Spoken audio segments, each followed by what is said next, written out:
আমরা যখন ছোট ছিলাম, আমাদের এটা গ্রাম ছিল। তো খেলার ছলে আমরা মাঠের এক প্রান্ত থেকে দাঁড়ায় জোরে চিল্লানি দিতাম। তো সেই শব্দটা অপর প্রান্ত থেকে প্রতিফলিত হয়ে আবার ফিরে আসতো। মনে হইতো আমি যা বলছি সেই শব্দটাই কেউ না কেউ ওই প্রান্ত থেকে বলতেছে। তো এই জিনিসটা আমরা বর্তমানে এসে কিন্তু দেখলাম যে আমাদের কর্মফল তো দেখা যায় না। অনেকে আমরা অনেক ধরনের অপকর্ম করি, ভালো কর্ম করি, কোনো কিছু কিন্তু দেখা যায় না।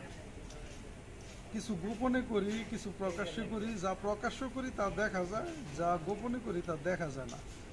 কিন্তু প্রতিটা কর্মেরই একটা প্রতিফলিত ফিরে আসে, প্রতিধ্বনি ফিরে আসে। তা আমরা ছোট সময় যে খেলাধুলা করতাম, যখন ডাক দিতাম তখন এই শব্দটা ফিরে আসতো আমার কাছে আবার। ঠিক একইভাবে বর্তমানেও আমরা এই কর্মফল আমাদের কাছেই ফিরে আসে। আমরা যদি গোপনে, নিভৃতে, নির্জনে কারো মাথাও ফাটাই, কেউ না দেখলো এটা আমার কাছে ফিরে আসে। 2 দিন আগে হোক পরে হোক, এটা আমার কাছে আসবে।